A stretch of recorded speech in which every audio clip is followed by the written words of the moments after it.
All right, we'll go ahead and get started. Good morning, and thank you for attending our Grand Rounds lecture. I'm pleased to introduce to you our speaker, Dr. George Vetrovec.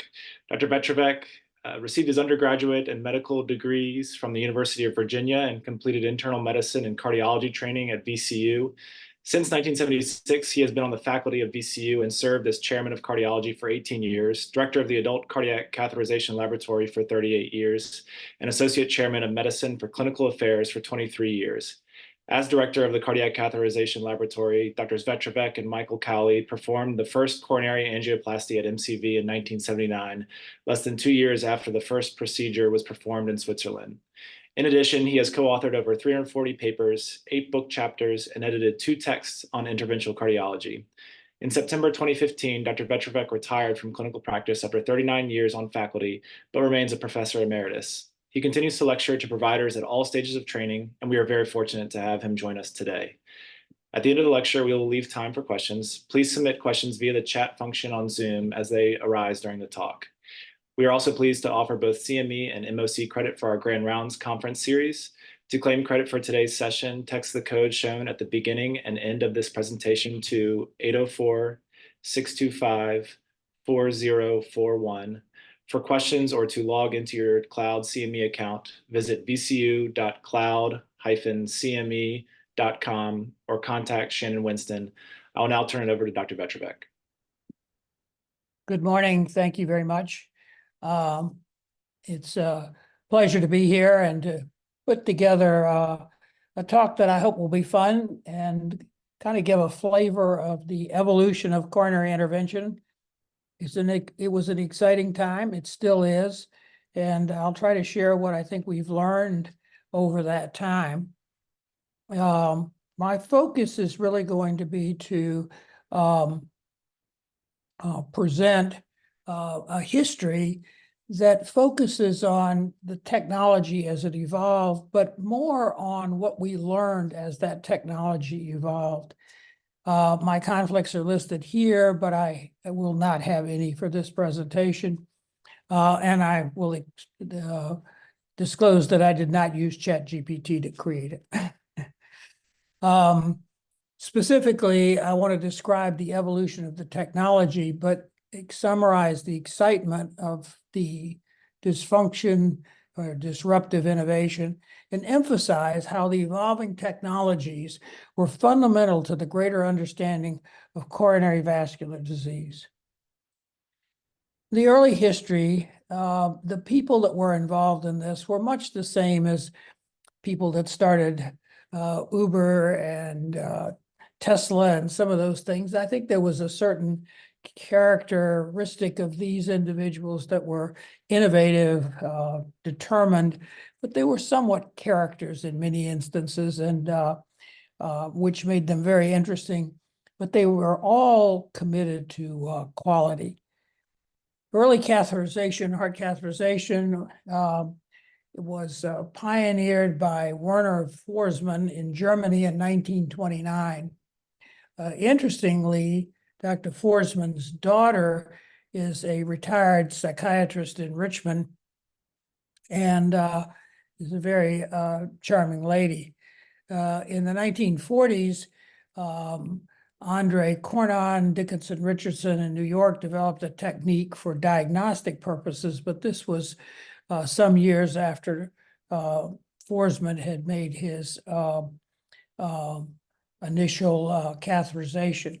1947, Dr. Zimmerman developed the techniques for left heart catheterization, amazingly doing paraspinal direct punctures into the aorta to get left heart catheterizations. This is the first heart catheterization location in Germany where Forsman did it, and I think they hadn't gotten the message about smoking yet. He's in the picture there with his cigarette.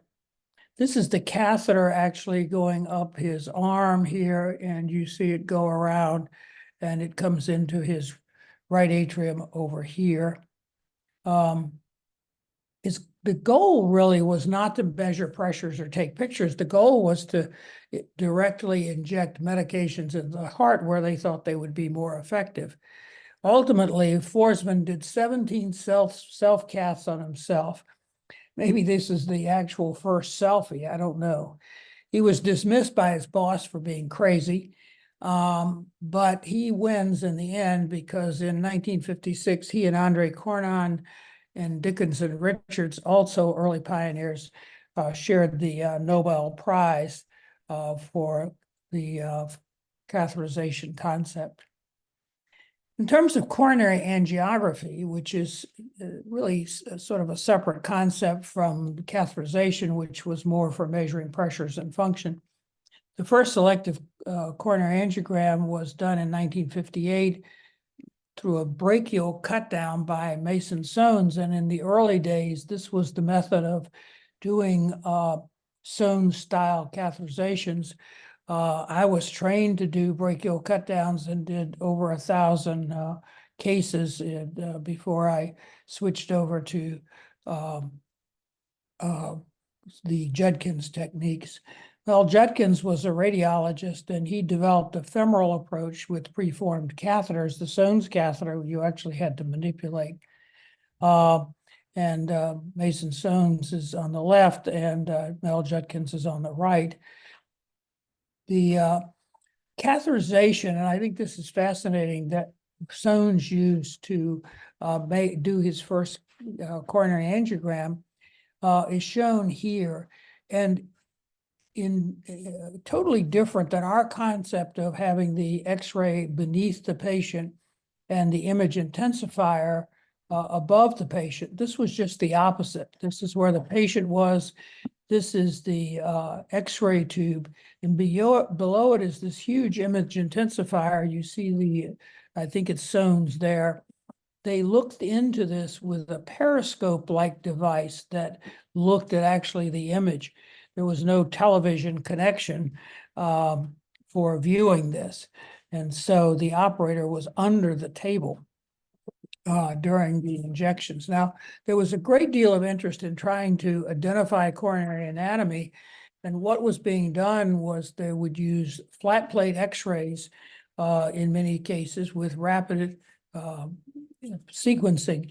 And they would inject dye, a large bolus of dye in the aorta above the coronary arteries, and take X-ray pictures and to enhance their opportunity to see the coronaries, they would often give drugs, acetylcholine, to freeze the heart, briefly stop the heart when the coronaries were filled in diastole. One day, Mason was doing one of these studies, and again, you see him looking in this periscope-like device that allowed you to look at the image intensifier. He accidentally had the catheter spring into the right coronary artery. This is the actual image. And he got a beautiful picture of the right coronary artery. It is described that because the contrast went into the right coronary artery with such volume, the heart stopped. And it is alleged that he said a few bad words and hit the patient on the chest, and the heart started again. And of course, that all led to the idea that this seemed like a reasonable concept to develop, and he did.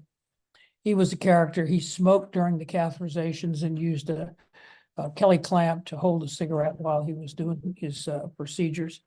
So I don't think JCO would like that today. This is the cath lab in VCU in the very early days. And I just want to point out that by this point, the X-rays under the table here going up to the image intensifier, but it only went left or right. So there's no angulation to get the so-called anterior oblique and so forth injections. So, and there were studies published that showed you actually missed lesions, proximal LAD lesions, because you couldn't go anterior. This is the recording device, which was then called the Electronics for Medicine recorder. Had multiple channels in it that did different functions. And this is the outside the room that the X-ray technologist ran, and they actually did the settings for each image or each run. So it was quite labor intensive. this is the cassette. I'll show you in just a minute what the 35 millimeter film looked like that ran, but this is the cassette that the film ran in, and it was developed in a darkroom like any other film. This is the film. The cases were stored in cans, and it was all 35 millimeter, and had been developed. And I think it's quite interesting. It was recorded initially at 30 frames a second. They obviously was a lot of radiation with running it at that kind of speed. And this is how we viewed those films. This is a Tarjano. There were two different types of viewers. And you put the film on here and you ran it back and forth with this control knob, and it was projected on this screen. And we used to always joke that the surgeons ran it at really fast speed when they were looking at it, and that was referred to as surgical speed. But these were, you could stop it, frame it, go at different speeds. And if you were a bad person, you didn't rewind the film after you looked at it. We finally got digital, and initially was on CDs such as this. I've blocked out the name of the patient on that one. The first publication related to this was actually some years later, and this is the Natural History of Obstructive Coronary Disease, 10-year study of 601 cases that were non-surgical. And I think it's quite revealing. What you see is the outcome. This is percent survival, and this is by the number of disease. And so this is one vessel disease, two vessel disease, three vessel disease, and left main disease had the worst outcome, which doesn't surprise any of us today, but that was kind of new news then. The outcome by left ventricular function is shown here. This is normal, this is scar, this is aneurysm, and this is diffuse coronary disease. Diffuse LV dysfunction. So you see that that was also a significant predictor. And as I said, this was new. And then this is looking at the interaction between LV function and number of diseased arteries. Patients with three vessel disease had much worse outcomes compared to patients with single vessel disease for any level of LV function. Coronary artery bypass surgery had an interesting start. There are several people that get credit for doing a case, but Rene Favellaro at the Cleveland Clinic in 1967 reports the first case that was done, and by 1968 he had done 150 cases of saphenous vein grafts, and by 1970 he had done 1,000 cases. And I think one of my principles that I learned from looking at all of this, and I've been told over and over, when you have a new diagnostic technology, it never takes off until there's really a treatment. And I think that certainly infused the energy into all of this. So this was really the turning point for all of this. This is an early study or series of studies, the VA cooperative trial, the CAS registry, CAS trial in the United States, a European study, and some small studies, which is looked at outcome over 10 years for patients who had bypass surgery compared to not to having medical therapy. And these were all randomized studies. And you see that up to 10 years, there was a significant benefit for surgery compared to medical therapy. What also was important, and it harked back as people saw it, to what I showed you in terms of the extent of disease. Patients with three vessel disease and left main disease, or abnormal LV function, abnormal stress test, and monitors or high risk profiles were all the ones that had a particularly significant improvement relative to bypass surgery. So sort of the principles that we know today, the more myocardium at risk and the worse the heart function, the greater potential benefit of revascularization, if that's the major etiology. I would note that Soanes and Judkins, despite some friendly or sometimes maybe not so friendly competition about which method of angiography was better, worked together to form the Society for Coronary Angiography, SCA, as it was initially known. Now it's the Society for Cardiac Interventions, which reflects the evolution of percutaneous cardiac techniques. And they were really focused on quality. They wanted to show that the people who did high volume work were specifically skilled, and they actually didn't want people, particularly in the society, that were low volume operators. Very interesting approach. So they thought people should be spending 50% of their time in the practice of coronary angiography. And when I applied for fellowship, they said, well, I put down that I did 25%. And Mason Sones actually called me and he said, George, what do you do in your day? And I talked about seeing patients. And he said, well, that all counts because you got to see the patients to be able to cath on them. He said, I'm going to change the number on your application. So I became a fellow in SCA&I based on discussion with Mason Sones. Interesting, there was a lot of interest at this time because this was all new information, what the coronaries looked like, what was going on, how these events happen. Improving the imaging and focus on mechanisms led to some interesting understandings of myocardial ischemia. There were debates as to what caused a heart attack at that point in time. Did the clot form secondary to another process? Was the clot primary? We reported in 1981 an interesting series of patients in which we just identified on angiography filling defects. And these were all unstable patients or infarct-related patients. And you see here a filling defect, a round filling defect in the right coronary artery. Here's the left coronary artery in the circumflex, a round filling defect here, and again, a filling defect here. And here's a case in which if you can see carefully, the actual filling defect is here, and it broke off during the injection, and you see these pieces going downstream. They were small enough, and there was no consequence to this. But this was one of the examples of the sort of things we were learning about the association between clots in the coronary artery and these unstable circumstances. So I'm going to move with some idea of how still pretty rudimentary we were in terms of analyzing angiograms, and the bypass surgery is a major treatment option. We moved to PTCA, or percutaneous transluminal coronary angioplasty. The initial attempts to open up clogged arteries started with the radiologist and started in the periphery.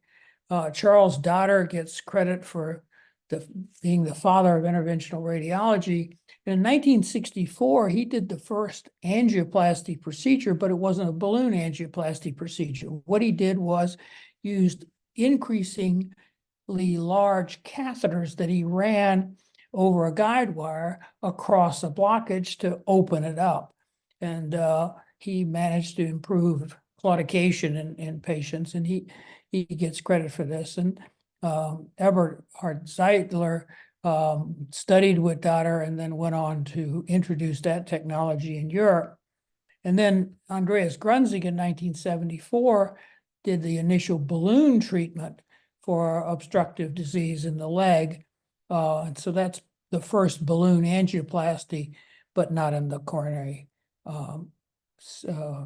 circulation. This picture down here is Charles Dotter. This is the first public presentation on this. This was an American Heart Meeting. Andreas, with his percutaneous dilatation of coronary arteries, describing this, and Spencer King, who's well known, who worked with Andreas at when he came to Emory. It says he had a poster a couple of spaces down and said, "Who's this crazy guy with these with these ideas?" Anyway, the thing that I think everybody forgets is that these catheters weren't made and didn't come in a package from the company. These catheters were manufactured or made in the doctors' homes and offices. And this is a famous photograph of Maria Schrumpf, who was one of Grunzig's assistants, actually working at a table in his home where they were building the catheters. And yes, that is a bottle of wine sitting there on the table. Grunzig's daughter, who was young at the time, always laughs that she thought she was related to a balloon catheter because they were always on the kitchen table. But it shows I guess, the passion and the creativity that went into this. This is the first sort of serious system. You see a guide catheter here, and they were pre-shaped, but they were very stiff and large and didn't always go in. So we had to oftentimes use the heat gun to try to reshape the catheter and so forth. Extruding from the catheter is the balloon inflated here, and you can't see it very well, but there's a little tip here, which was a wire. And they came in a couple of forms, one where the wire was already angulated, and then one where you could shape the wire. And I can tell you there was no over-the-wire technique as we use today, and it was sure to go in every branch you didn't want it to go in if you got lucky, it went in. And I can remember cases where we failed because we could never get the balloon to go down a tortuous artery to where we wanted it to go. Grunzig collaborated early on with Richard Myler, who was in San Francisco, and they performed the first coronary balloon angioplasty in humans during bypass surgery. And then the first percutaneous balloon angioplasty was performed in 1977, September, in Zurich, Switzerland. This was done on a 38-year-old male who I will show you later. This, as was published, I think, in the New England Journal of Medicine, is the actual angiogram showing a very proximal LAD stenosis. And this is after the balloon angioplasty. It was restudied a month later, was still patent. This was just the concept. You had a blockage, the balloon went across, it deflated, you inflated the balloon, and you compressed the plaque, you stretched the artery. There was a lot of arterial stretching. And when we talk in just a minute about restenosis, the reality was this was driven by often elastic recoil of the artery. And this is just the balloon catheter again. What's interesting about it, though, is that even though there was not over-the-wire technology, there was a central lumen, and one could measure a gradient across a lesion, which gave information about the severity of lesions, and we'll come back to this. This is the first patient. He's been very public. He had this is at the 40th anniversary of angioplasty in about 7 years ago, and he was back. He had, this is his original angiogram, and this is a follow-up angiogram he had in 2000, the year 2000, which was 23 years after the first angioplasty, and he looked pretty good there. And he's still functioning today. Mike Cowley, who was very instrumental in our being involved in it and spent additional time with Grunzig in Switzerland, was really well connected with all of the early evolutions of intervention. He and I went to the second demonstration course in Zurich, Switzerland in the spring of 1979. And this is the letter I received from Grunzig later, and this is a photograph of the whole group, and you can go through the names. A couple of important people here is Vetrovec and Cowley. This is Grunzig. It was interesting. Mason Soames was at the meeting and kind of blessed this new technology and so forth. So a lot of interesting people that I could point out in there. Grunzig, I think, is credited with a lot of interesting things. One is he did training courses that were live cases of patients being done, which was sort of revolutionary. He was also, despite this enthusiastic application of the new technology, he was actually very conservative in his recommendations and what he did.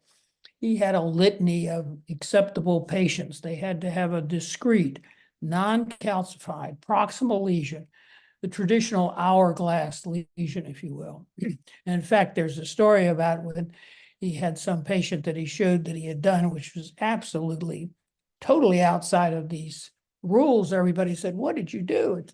And he said, "Well, that's my window ledge patient." Apparently the patient had been turned down by the surgeons and by Grunzig and had so much angina that they found him on the window ledge getting ready to jump. And so Grunzig agreed to do him and was successful. One interesting thing too is that the live cases, he would always try to demonstrate the ischemia before he did a case. So he would do rapid pacing of the heart with a ventriculogram before and after the pacing to show wall motion changes that were in the distribution of the vessel being dilated. He believed in registry data to assess outcomes. So he really had a lot of really important principles, I think, that got this started. In fact, this was at a meeting he had. He was going around the room and he was collecting data on how many cases different people had done, what their success rate and so forth. And this is, it's hard to read, but it's Vetrovec. I think it may be misspelled, but that's not unusual. In Richmond and our case numbers there. By 1980, he had completed 5 live courses in Zurich. He came to Emeritus in the US. And we actually tried to recruit him to VCU, but we didn't have the resources or the money that Emory had to entice him. The same year, the NHLBI launched the PCI registry, and Mike Cowley was a part of that. And worldwide, by that time, over 1,000 cases had been performed. So it really moved, I think, quickly, considering how revolutionary this was. Procedure success in the earliest stage was plus or minus maybe 60%. As I said, there were lots of limitations of getting the catheter across the lesion. Sometimes the lesion was too tight and the balloon just wouldn't go across it. Sometimes you inflated and deflated and the artery got a dissection, and if it really did compromise flow, patients would go to urgent bypass surgery. Overall, the mortality was about 1%, urgent surgery, about 5% of patients. And there was real cardiac surgery standby for this. I mean, we didn't start until there was an open lab.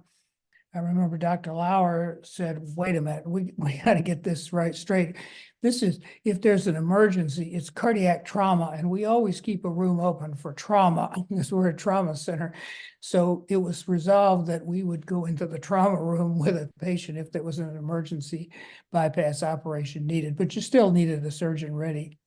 The restenosis rate of the lesion coming back was probably 25%, maybe 30% in the first 6 months, depending upon the lesion. There were lots of issues about anticoagulation. There obviously were no rules, no history. Heparin was used, aspirin was used, or for some cases, dextran was used, which was, there were a lot of reactions to that. It was a good thing when that went away. Post-hospitalization, there was aspirin, there was Coumadin initially, even Persantine, which was a vasodilator that was used for anticoagulation a lot. And there was a lot of questions about follow-up. Many patients got recathed at 6 months or a year to see if it was still okay. And despite all of this, which, you know, are pretty nominally limited results, referrals increased and patients remained enthusiastic.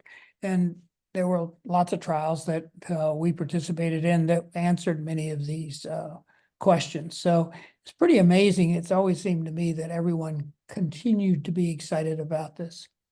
what did we learn from that? And this is one of the things that I think is interesting, good or bad. We learned a lot from these procedures and even failures. And I'm going to show you data on the translesion gradient that correlated the severity of the lesion visually with this gradient and even prediction of outcome. So this is a normalized gradient. This is the percent area stenosis calculated off the angiogram. And then this is the mean pressure gradient. And you see that the percent stenosis, the cutoff was somewhere in the 60% to 70% range. These are the 70% or better sort of lesions. And you see that this is the pressure gradients. So there was a correlation between the pressure gradient and the severity of the lesion. And furthermore, I think this is interesting in lieu of what's gone on, what goes on today. There was a correlation between the final gradient and the probability of sustained success versus failure to crosshatches late failure. And you see that as the gradients got higher, the success rate late was much less and the failure rate higher. So this is the basis of today's FFR, IFFR, CTFFR, everything you can think of that look at this. And there's been a lot of debate about the accuracy of some of this in terms of particularly post-procedure, but it seems to me that we've kind of known this for a long time, that there was something in this information. A lot of interest in LV function and heart recovery. I made those showed that initial data in terms of the comparison of outcomes. We sort of got interested in this and did a number of studies. It seemed fascinating in the early days of acute MI patients that a patient who got thrombolytics and successfully reperfused and then got a cath the next day, and if they successfully reperfused, they usually had a pretty low filling pressure despite what the systolic function of the LV looked like. If they didn't reperfuse, the LV would look bad too, but their end-diastolic pressures would be high. And we actually looked at this in a systematic way and suggested that diastolic dysfunction following an infarct, the severity of that was really related to the severity of the, or to the flow in the artery, that if it was good, the diastolic function was much better. And then Eric Carlson and I and others looked at regional left ventricular function after successful angioplasty. We basically just looked at the ventriculogram before the procedure and after the procedure. And we showed that, and this has been shown in early surgical studies and so forth, if you looked at patients who had unstable angina, they had significant improvements in ejection fraction almost immediately. If you look at unstable angina, if you look at stable angina, they had really very little change in their function. This was particularly in the jeopardized segments. You saw some of the same finding in the non-jeopardized segments, but most of the meat was in the unstable patients and in the jeopardized segments. A lot of things happened. One of the failures of angioplasty were these flaps that occurred in the coronary artery, caused urgent surgery. And there were a whole series of stents. There was a bailout stent called a Rubin stent, which was kind of just a mesh that you could put in if there was a dissection. And then moved into so-called bare metal stents. We have our little bare metal fellow over here.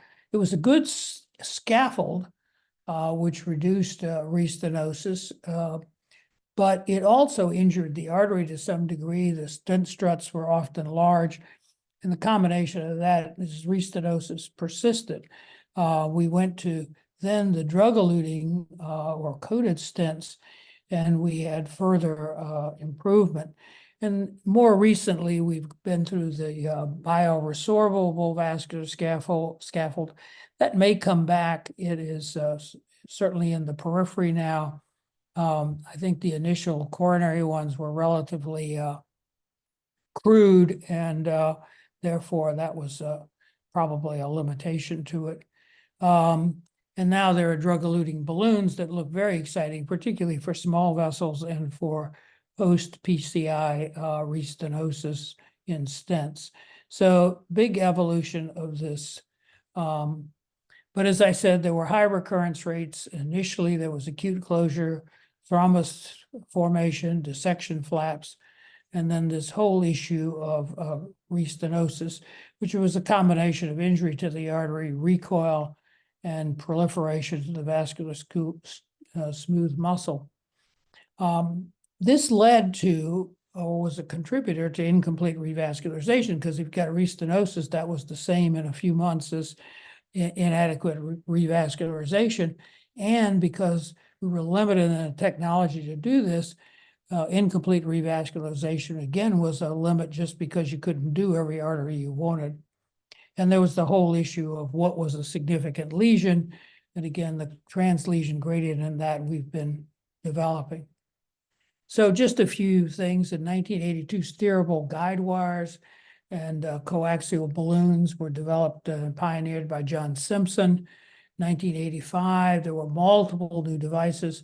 The idea was maybe a balloon wasn't the right way to do it. So there was directional atherectomy that cored out material from the coronary. There was laser, both hot and cold. The hot was beautiful. It lit up. It could have sold that really well because it was all red in the catheter when it heated up. The problem was is you injured the artery with the heat, and almost all of these patients had follow-up closure of the artery. The cold laser is still around, and with a specific potential use for opening up total occlusions and the like. It was rotational atherectomy to core out highly calcified lesions, and this is now evolved into a couple of different devices, and most recently the IFR, or the fracturing the lesions, the same as kidney stones. Self-expanding stents, that was the Gary Rubin stent that I mentioned. Importantly, there was IVUS, intravascular ultrasound, which helped us better see what was really going on in the vessels. And later OCT, which perhaps has been described as an ocular biopsy, which gave you a much better look at the tissue characteristics. Julio Palmaz and Richard Schatz got FDA approval in 1993 for the first intracoronary stent. And in 2003, the first Cypher sirolimus eluting stent was approved.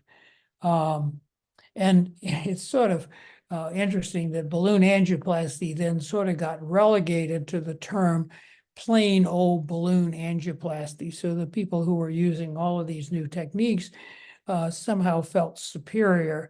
So they referred to, sort of disdainfully, POBA, plain old balloon angioplasty. Sort of interesting.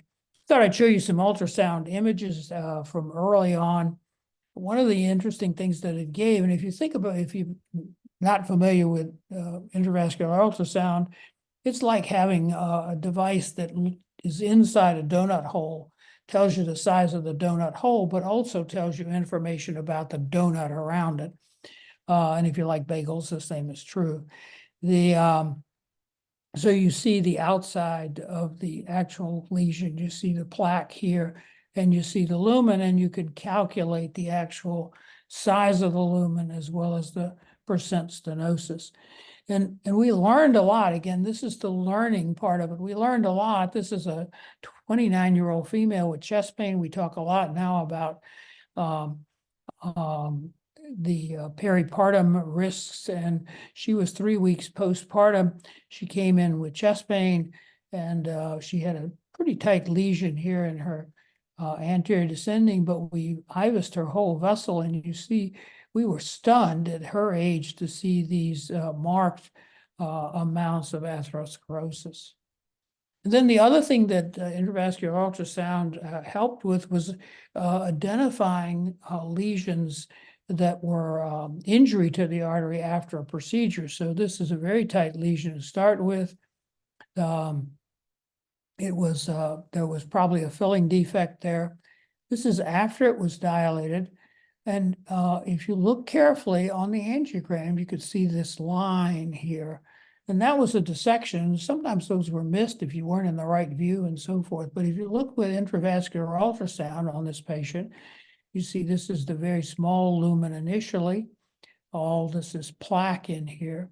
And then when we see this dissection here, you see the rupture in the side of the plaque here, which is what this is visualized on the imaging from what was seen here on the angiogram. So really quite remarkable. Again, starting the idea of actually doing intravascular ultrasound for better results afterwards. And sort of the sad story is it's, even though all of these imaging techniques and FFR are effective, it's been hard to get people to do this on a routine basis. And again, one of the techniques for trying to treat this disease was to actually core out the artery. That was directional atherectomy. And we sent those samples to pathology. And we have, I think, a very important paper based on today and the interest in all of the inflammation.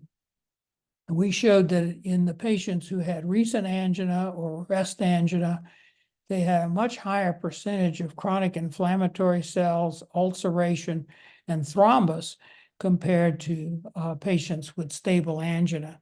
So I think this is kind of again, what we're learning. Directional atherectomy didn't make it as a therapy in the coronaries, but we learned a lot, again, from the technology. One of the things that was really interesting and is still around in very limited forms is the idea of using intracoronary radiation to prevent restenosis. And it does block proliferation. The problem is the artery never heals, and so there's a high risk of recurrent thrombosis of the artery. So it's a really challenging technology. A few centers do it for sort of everything else has been tried for in-stent restenosis. And there you already have some plaque, some scaffolding. One of the things about it is those patients usually wind up on long-term various anticoagulations. This is just one of our early cases that we did. Got a very nice result. But again, the problem was it was not easy to heal. Acute myocardial infarction, I won't spend time on, but perhaps is one of the more remarkable things we've done in terms of changing the outcome for patients. We recognized, as I showed you, this integration with thrombus, and that led to the thrombolytic trials to try to dissolve clot in the setting of an infarct. But because of the inconsistency of the effectiveness of the thrombotic treatment, PCI quickly became a treatment of choice because it was very direct and effective at reopening the artery. And it's likely made huge reductions. At that time, 20–25% of patients would potentially die in the hospital with acute MI. And it's certainly under 5% now in routine cases. Now, the silent history in the corner is the PCI versus CABG. I think secretly, and maybe not so secretly, interventional cardiologists really thought that at some point they were going to put bypass surgery out of business. But it hasn't happened. And I think it won't happen. We have better stents, we have better imaging, but angioplasty is not perfect. And I think if one thinks about it, there's some interesting thoughts. If you look at PCI, you have a lesion here that you fix. And we've already acknowledged that even today, there's some chance the stent will fail or a restenosis will occur or something. And that puts the rest of the artery at jeopardy. On the other side, if you look at it from the surgical standpoint, you have a blockage here. Surgeon puts a graft here. And as long as that graft is open, you've now protected a much longer segment of that artery. So I think there's some fundamental interesting problems here. Easier to put the stent in, but maybe don't get as much coverage in terms of improvement.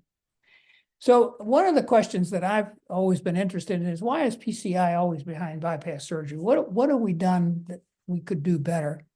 And I'm going to challenge the thought that we've done the wrong lesions in many cases, because we did visual assessment of the lesions and we put stents in some lesions that didn't need a stent by the extent of disease, and may have put the artery at more risk than if we had left it alone. We frequently do incomplete revascularization compared to surgery, and many times have and accept suboptimal lesion results. And we are only focused on getting out of the lab safely, as opposed to thinking about what we do and how it impacts later events. And here's the FAME 2, just one such study measuring IFR and looking at decisions about which patients got stents, medical therapy versus PCI, with a composite endpoint here showing better outcomes for patients who were selected, who, despite what the lesion looked like, only had significant blockages. And then if you look at the incomplete revascularization story, this is a registry of everyone in Denmark, I mean in Sweden, and you see here, if you look at complete versus incomplete revascularization, there's much better reduction in death and MI for the patients who have complete revascularization. And then in the Syntax trial that looked at stents versus bypass surgery, a randomized trial, you see in that trial, there was very little difference in outcome for surgery versus PCI. Surgery versus surgery with complete revascularization versus incomplete revascularization. Green is complete revascularization, orange is incomplete.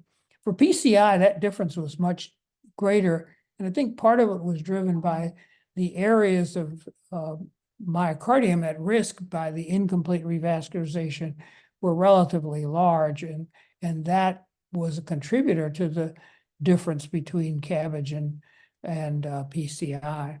And subsequently, the Syntax 2 trial looked at only lesion treatment that was IFR, FFR significant,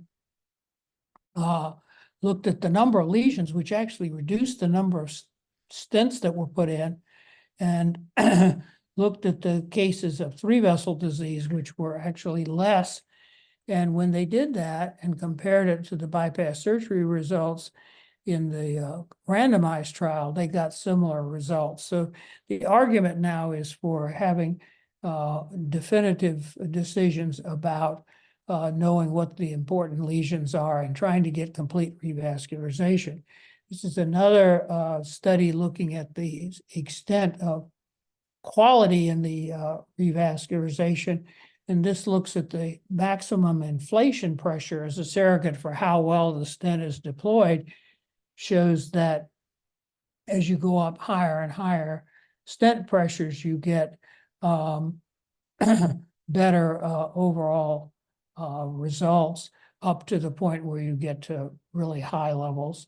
So it would appear that many times I think we're not optimizing the lesion results.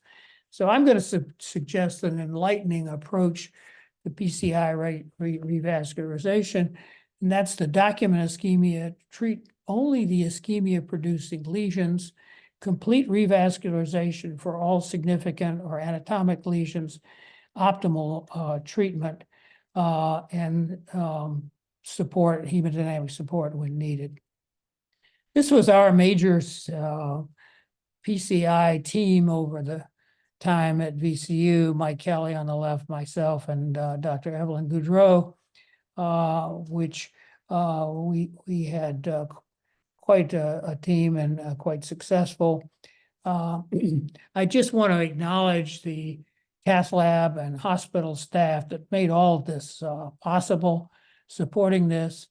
And the doctors, students, patients, all of them have contributed to the success. And particularly wanting to acknowledge the role of the staff in the cath lab.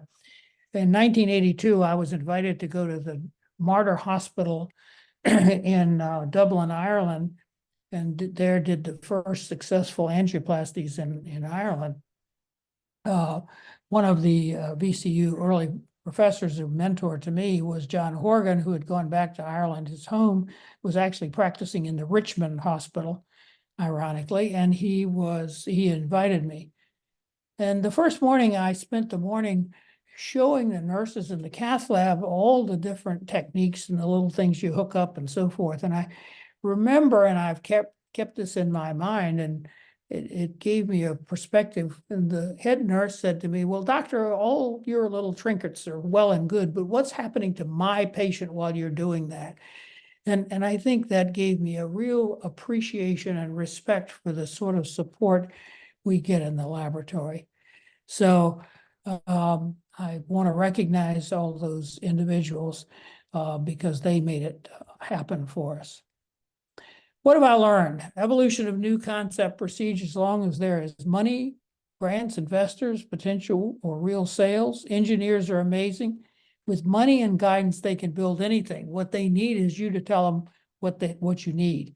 And sometimes we're not very good at that. My surprise is how many answers remain unanswered. We still haven't figured out how to improve ventricular function or who's going to improve. We have great difficulty in translating data into action. There's lots of data to support IVUS, OCT, FFR, some measure other than angiography, and yet we're still doing mostly visual angiography. And I don't know quite, despite all the guidelines, how we translate that. What is the future? I predict there's going to be less diagnostic angiography. Coronary CTA, particularly supported by CT-FFR, to the same problems there with visual estimates, and the FFR seems to be very good. Better improvement of plaque vulnerability, both in the lab and even by technology such as CT or MRI. What is the plaque that's at greatest risk for a future event? And I think there's going to be greater use of AI for diagnosis and prediction. I think the major initial benefit of AI is going to be with vessel lesion and better imaging interpretation of those lesions. My concerns about AI predictors include the changing patient characteristics or database. And this is, if you want to read about this, it's in the New England Journal this week. These are not always captured by AI, and thus create databases that are used by AI that are different than what the reality is. And I just want to show one somewhat troubling piece of data that has always been meaningful to me. In the early days of angioplasty, there was a number of studies, as I indicated, comparing bypass surgery to angioplasty. And this is data from the Emory East trial. And the Emory East trial showed that multi-vessel patients eligible for both PCI and coronary bypass surgery had equivalent 3-year outcomes regarding survival, myocardial infarction, and major myocardial ischemia. Patients eligible for the trial who were not randomized because of either physician or patient refusal were followed in a registry. Of the 842 eligible patients, approximately half did not enter the trial, though they had similar characteristics, and they were followed in the registry. And if you look here at the randomized patients, which is the solid line, this is survival, and you look at the registry patients who got PCI, that was decided in the registry by the doctor and the patient in consultation, they did much better. Likewise, the same was true for bypass surgery. And if you look at all of the patient populations, the physician-patient decisions had the best overall result. I think that's meaningful, and I think that there are subtle things that I think we put into our decision making that we hope can that maybe at times make a difference, and maybe that's what's being seen now in the whole concept of having patients come to the with these joint decision-making teams. So in terms of the future, I also think we're going to have improved risk management, LP little a and so forth. But probably the most troubling thing is the persistent lack of utilization of risk management that goes on. And finally, I think I'm concerned that we have to have the frontline physicians and practitioners screening for the extent of coronary disease and LV dysfunction, despite the greater benefits with medical management, because we don't want to miss the patients who I think truly benefit with revascularization. So one final thought, PTCA versus CABG versus medical treatment, what's optimal? Until we have a better prevention, all of these will remain options for the appropriate patient. Our challenge is to pick the best therapy for a given patient's clinical course, which may vary over time. And the goal is for each patient to have a long coronary career, particularly if they start early. And to some degree, I used this many years ago. I was invited to Norfolk to give a talk to cardiac surgeons and interventional cardiologists, which was better. And being a coward, I ended it by saying, you know, the patients may have both treatments, and it's a question of which one is best at the time. I did get out alive, but I do think it's an important principle. So I thank you very much for your time, and I hope I've given you some perspective of what we've learned from this exciting and innovative and disruptive technology. Thank you very much. Thank you so much, Dr. Vetrovec, for that journey through the evolution of interventional cardiology and all the procedures available. We have a couple minutes for any questions that anyone might want to pose. Just as a note, Dr. Abuzaki in the chat mentioned, thank you, Dr. Vetrovec, for a great talk. We appreciate your leadership and selfless dedication to teaching generations of interventional cardiologists who help save lives all over the world. We are in debt to you. And Dr. Lesniewski echoed similar sentiments. Thanks so much for a timely insights and a great perspective. And maybe the 1 minute that we have, Dr. Vetrovec, I was curious, you know, it seems like you were involved in many, if not most, of kind of the seminal moments of interventional cardiology. This may be an unfair question, but any particular development that you think was the most important to the progress we've made, or maybe the top 1, 2, or 3 that you think were the most important?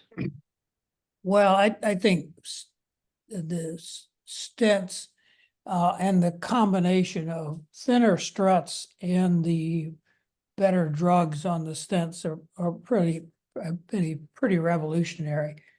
But I also think our ability to diagnose coronary disease and severe coronary disease. But I look forward to other technologies doing a better job of predicting risk. And I think that's our real challenge, because not every lesion is going to behave the same. Great, thank you. Well, I think it's 8:30 and Shannon's put up the CME credit code if you want to utilize that. But I can't thank you enough again, Dr. Vetrovec, for joining us. It was great to hear from you again. Thank you very much.